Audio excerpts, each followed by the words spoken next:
ओम शांति। इस समय गीता ज्ञान का एपिसोड रिपीट हो रहा है। शिव भगवान उवाच, भूलें तो सबसे होती रहती हैं। देखो, गलती सबसे होती है माना, पर गलती पर रियलाइजेशन सबको नहीं होती है। और जो गलती पर रियलाइजेशन करता है वो ही बदलता है। अब गलती हम सब आत्माओं से हुई होगी, पर जब भगवान ने हमें दर्पण दिखाया होगा तो क्या रियलाइजेशन हुई?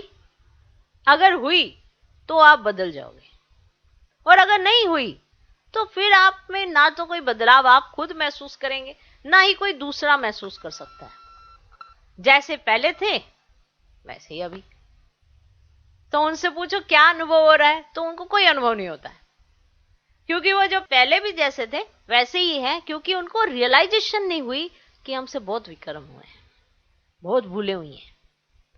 तो उन भूलों के, उन विकर्मों के लिए रियलाइजेशन करना बड़ा जरूरी है।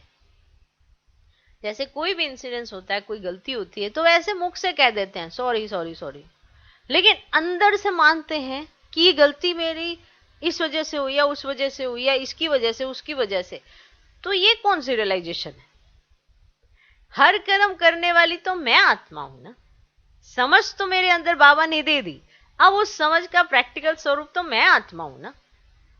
अब मैंने की गलती तो मुझे रियलाइज होना चाहिए, और अगर मुझे ही रियलाइज नहीं हो रहा और मैं सिर्फ मुख से सिर्फ सॉरी कह के और रियलाइजेशन नहीं है, तो याद रखना सेम गलती अगेन रिपीट होगी। इसलिए ये भी याद रहना चाहिए कि एक बार की गई गलती दोबारा रिपीट नहीं होनी चाहिए, उसको कहते हैं रियलाइजेशन। और अगर वही गलती रिपीटिशन में हो रही है, इसका अर्थ है कि पहली बार में ही समझा नहीं था, और अब दूसरी तीसरी चौथी जितनी बार भी कह दो वही गलती रिपीट होने वाली है, क्योंकि आप सिर्फ मुख से माफी मांग रहे हैं, दिल और दिमाग आपका स्वीकार ही नहीं कर रहा कि आपने कुछ किया है।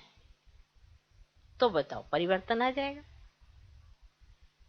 क्या आपको अपने जीवन में कुछ चेंज नजर आएगा? नहीं आएगा। तो क्या धारणाएं पक्की हो जाएंगी? नहीं होंगी। धारणाएं पक्की करने के लिए भी रियलाइजेशन करना जरूरी है कि इस चीज का त्याग क्यों जरूरी है। चाहे किसी भी चीज का, आप अगर उस चीज को अपने जीवन से निकालते हो और अच्छे गुण धारण करते हो, अच्छी आदतें बनाते हो, तो उसका कारण क्या होता है? क्योंकि आपने सोचा कि मुझे अच्छी आदतें बनानी है, बुरी आदतें छोड़नी है, अवगुण छोड़ते जाना है, गुण अडॉप्ट करना है। तो अगर आपने सोचा है तो होगा भी जरूर। अगर आपकी सोच ही नहीं चल रही है तो आप चाहे 10, 15, 20, 25 जितने मर्जी साल लगा लो, जो पहले थे आज भी वैसे, क्योंकि आदतें ही पड़ी हुई हैं इतनी, तो वो संस्कार बदलते ही नहीं। फिर हम सुनते हैं कि फलाना तो इतनी जल्दी बदल गया, मेरे में क्यों नहीं चेंज आया? क्योंकि हमने रियलाइज ही नहीं किया, माना ही नहीं कि कुछ गलती हुई है। आज भी बाबा कहते याद की यात्रा करो, ठीक है? अगर मैं मानू ही नहीं कि मुझसे कोई विक्रम हुए हैं, तो विनाश करने के लिए याद क्यों करूं? इसलिए कहीं याद की यात्रा नहीं करते हैं। उनको नहीं समझ में आता कि मेरे सिर पे बोझा इतना है कि एक तो मेरी बुद्धि स्टेबल नहीं रहती है, मन शांत नहीं रहता है, एक्टिविटीज एक्यूरेट नहीं होती है, कर्म सुधर नहीं पा रहे हैं, और किसी के दिल पे तो क्या चढ़ना, अपने दिल पर ही नहीं चढ़ पा रहे हैं। तो ये सारी की सारी एक्टिविटीज ना रियलाइजेशन करने के कारण होती है। बस ये मान लेना, दिल शिकस्ती ले लेना, उससे कोई आगे नहीं बढ़ता। दिल शिकस्ती से कोई आगे नहीं बढ़ सकता। अब दिल शिकस्ती तो रावण की दुनिया में बहुतों ने ली हुई है। अब दिल शिकस्ती आपका कितना, ये रॉयल शब्द है, वहां है शब्द डिप्रेशन, दिल शिकस्ती। तो ब्राह्मण अगर दिल शिकस्त हो गए तो फिर पुरुषार्थ क्या करेंगे? और पुरुषार्थ यही है कि विक्रम हुए हैं और उन्हें विनाश करने के लिए याद बेहद जरूरी है। अब ये हो गई रियलाइजेशन। अगर रियलाइज कर लिया तो चेंज जरूर आएगा, क्योंकि हर मनुष्य आत्मा में इतनी शक्ति तो है कि वो जो सोचे वो कर सकती है। पर उसे पहले सोचना तो पड़ेगा ना। अब वो सोचती ही नहीं है तो करेगी कहां से।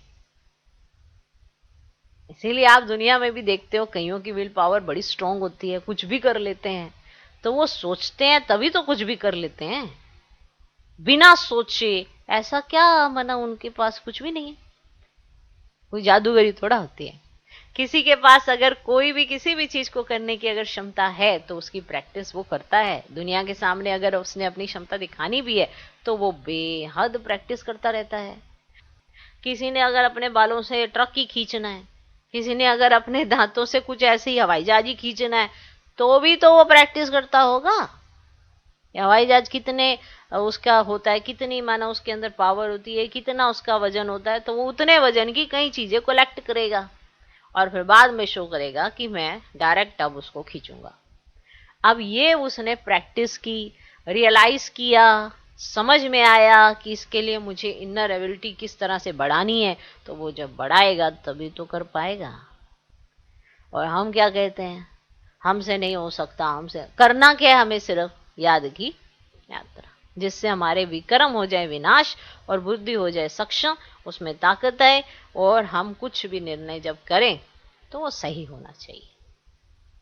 ज्यादातर मनुष्य का टाइम तो ये बुद्धि ना निर्णय करने पे निकल जाता है कि करना क्या है। उसको यही नहीं समझ आ पाती कि मैं करूं तो करूं क्या। और अगर यही चीज उसको अच्छे से समझ आ जाए तो उसे ज्यादा मेहनत नहीं लगती, उसकी द्वंद्व खत्म हो जाते हैं बुद्धि में। ओके, तो योग बल से ही हमें विकर्मा जी बनना है ना। तो लक्ष्मी नारायण इतने पवित्र कैसे बने, कैसे बने, पता चला। ओके, ओम शांति।